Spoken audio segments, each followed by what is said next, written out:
chapter that we will read today. We're still in section 1, and the chapter that we will read today is problem solving and time. Having touched upon some of the ways in which parental love or its lack may influence the development of self-discipline in general, and the capacity to delay gratification in particular, let us examine some of the more subtle, yet quite devastating ways in which difficulties in delaying gratification affect the lives of most adults. For while most of us, fortunately, develop sufficient capacity to delay gratification to make it through high school or college and embark upon adulthood without landing in jail, our development nonetheless tends to be imperfect and incomplete, with the result that our ability to solve life's problems is still imperfect and incomplete. At the age of 37, I learned how to fix things.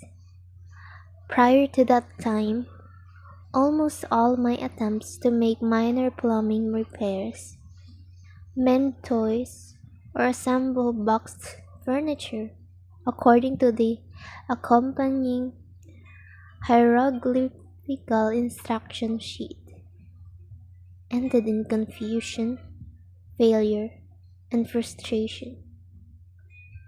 Despite having managed to make it through medical school and support a family as a more or less successful executive and psychiatrist, I considered myself to be a mechanical idiot. I was convinced I was deficient in some gene, or by curse of nature, lacking some mystical quality responsible for mechanical ability. Then one day, at the end of my 37th year, while taking a spring Sunday walk, I happened upon a neighbor in the process of repairing a lawn mower. After greeting him, I remarked, "Boy, I sure admire you. I've never been able to fix those kind of things or do anything like that." My neighbor, without a moment's hesitation, shot back, "That's because you don't take the time." I resumed my walk, somehow disquieted by the guru-like simplicity, spontaneity, and definitiveness of his response. "You don't suppose he could be right, do you?" I asked myself. Somehow, it registered, and the next time the opportunity presented itself to make a minor repair, I was able to remind myself to take my time. The parking brake was stuck on a patient's car, and she knew that there was something one could do under the dashboard to release it, but she didn't know what. I lay down on the floor below the front seat of her car. Then I took the time to make myself comfortable. Once I was comfortable, I then took the time to look at the situation. I looked for several minutes. At first, all I saw was a confusing jumble of wires and tubes and rods, whose meaning I did not know. But gradually, in no hurry, I was able to focus my sight on the brake apparatus and trace its course. And then it became clear to me that there was a little latch preventing the brake from being released. I slowly studied this latch until it became clear to me that if I were to push it upward with the tip of my finger, it would move easily and would release the brake. And so I did this in one single motion, 1 ounce of pressure from a fingertip, and the problem was solved. I was a master mechanic.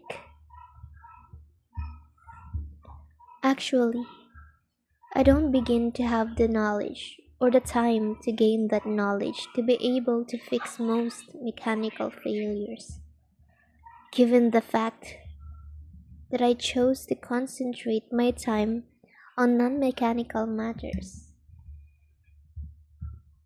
So I still usually go running to the nearest repairman. But I now know that this is a choice I make, and I am not cursed or genetically defective or otherwise incapacitated or impotent. And I know that I and anyone else who is not mentally defective can resolve any problem if we are willing to take the time. The issue is important because many people simply do not take the time necessary to solve many of life's intellectual, society, social, or spiritual problems, just as I did not take the time to solve mechanical problems. Before my mechanical enlightenment, I would have awkwardly stuck my head under the dashboard of my patient's car, immediately yanked at a few wires without having the foggiest idea of what I was doing. And then, when nothing constructive resulted, would have thrown up my arm, would have thrown up my hands and proclaimed, "It's beyond me." And this is precisely the way that so many of us approach other dilemmas of day to day living. The aforementioned financial analyst was a basically loving and dedicated, but rather helpless mother to her 2 young children. She was alert and concerned enough to perceive when her children were having some sort of emotional problem or when something was not working out in her child raising. But then she inevitably took one of two courses of action with the children. Either she made the very first change that came to her mind within a matter of seconds, making them eat more breakfast or sending them to bed earlier, regardless of whether such a change had anything to do with the problem, or else she came to her next therapy session with me, the repairman, despairing, "It's beyond me.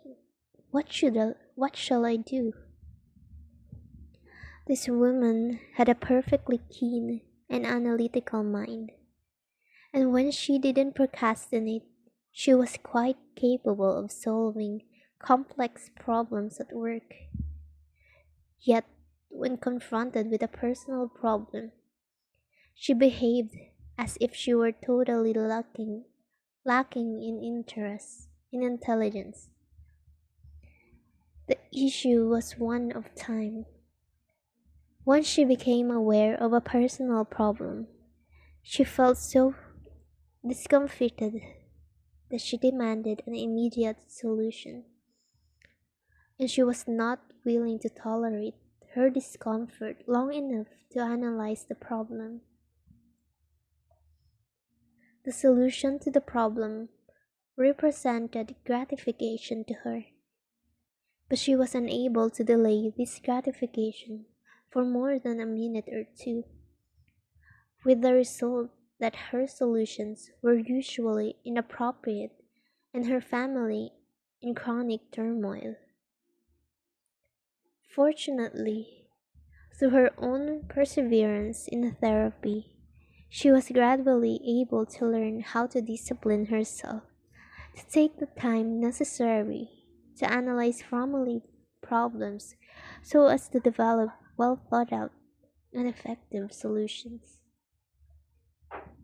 We are not talking here about esoteric defects in problem solving associated only with people who clearly manifest psychiatric disturbances. The financial analyst is every man who among us can say that they unfailingly devote sufficient time to analyzing their children's problems or tensions within the family? Who among us is so self disciplined that he or she never says resignedly in the face of family problems, "It's beyond me"? Actually, there is a defect in the approach to problem solving, and more primitive and more destructive than impatiently inadequate attempts to find instant solutions. A defect even more ubiqu- ubiquitous. What is. Oh, wait a minute. Ubiquitous.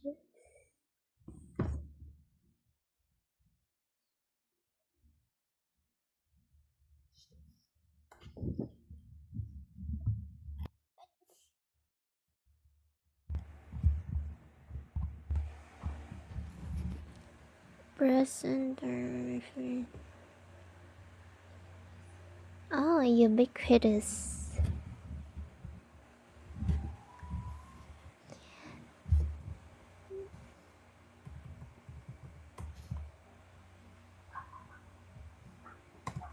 Ubiquitous.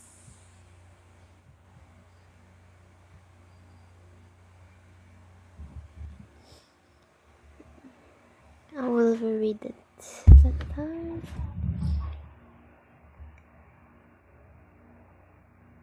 actually, there is a defect in the approach to problem solving, more primitive and more destructive than impatiently inadequate attempts to find instant solutions. A defect even more ubiquitous and universal. It is the hope that problems will go away of their own accord. A 30-year-old single salesman in group therapy in a small town began to date the recently separated wife of another group member, a banker. The salesman knew the banker to be a chronically angry man who was deeply resentful of his wife's leaving him. He knew that he was not being honest either with the group or with the banker by not confiding his relationship with the banker's wife. He also knew that it was almost inevitable that sooner or later the banker would learn about the continuing relationship. He knew that the only solution to the problem would be to confess the relationship to the group and bear the banker's anger with the group's support. But he did nothing. After 3 months, the banker found out about the friendship, was predictably enraged, and used the incident to quit his therapy. When confronted by the group with his destructive behavior, the salesman said, "I knew that talking about it would be a hassle, and I guess I felt that if I did nothing, maybe I could get away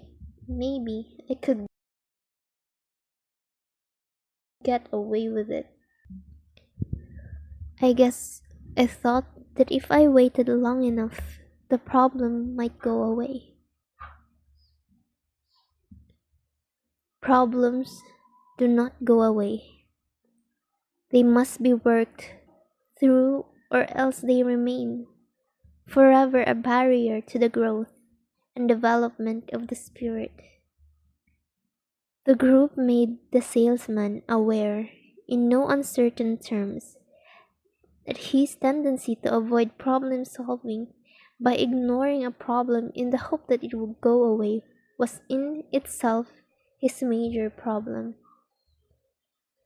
4 months later, in the early autumn, the salesman fulfilled a fantasy by rather suddenly quitting his sales job and starting his own furniture repair business, which would not require him to travel.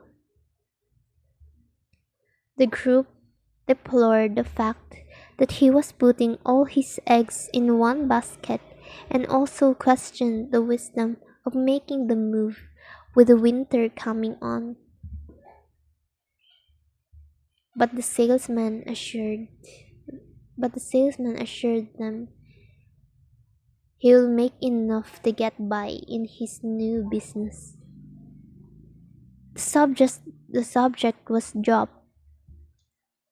Then in early February, then in early February, he announced that he would have to quit the group because he could no longer pay the fee. He was dead broke and would have to start looking for another job. In 5 months, he had repaired a total of 8 pieces of furniture. When asked why he had not started looking for a job sooner, he replied, I knew 6 weeks ago that I was running through my manifest, but somehow I couldn't believe that it would come to this point.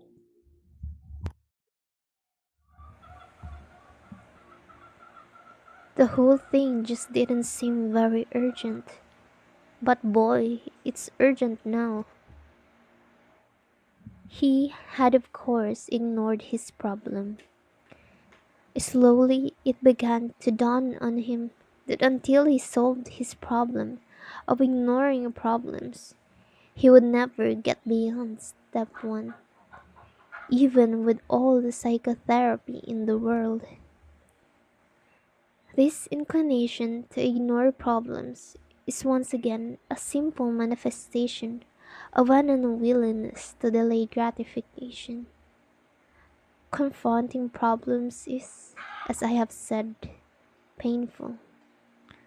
To willingly confront a problem early, before we are forced to confront it by circumstances, means to put aside something pleasant or less painful for something more painful. It is choosing to suffer now in the hope of future gratification rather than choosing to continue present gratification in the hope that future suffering will not be necessary. It may seem that the salesman who ignored such obvious problems was emotionally immature or psychologically primitive. But again, I tell you, he's every man, and his immaturity and primitiveness exist in all of us. A great general, commander of an army, once told me, the single greatest problem in this army, or I guess in any organization, is that most of the executives will sit looking at problems in their units, staring them right in their face, doing nothing, as if these problems will go away if they sit there long enough. The general wasn't talking about the mentality weak or abnormal. He was talking about other generals and senior colonels, mature men of proven capability and trained in discipline.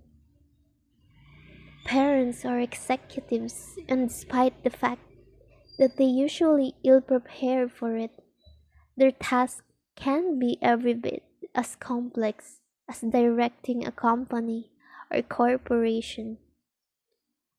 And like the army executives, most parents will perceive problems in their children or in their relationship with their children for months or years before they take any effective action. If they ever do, we thought maybe he would grow out of it, the parents say as they come to the child psychiatrist with a problem of 5 years duration. And with respect for the complexity of parenting, it must be said that parental decisions are difficult and the children often do grow out of it. But it almost never hurts to try to help them grow out of it or to look more closely at the problem. And while children often grow out of it, often they do not. And as with so many problems, the longer children's problems are ignored, the larger they become and the more painful and difficult to solve. That's the end of our reading today.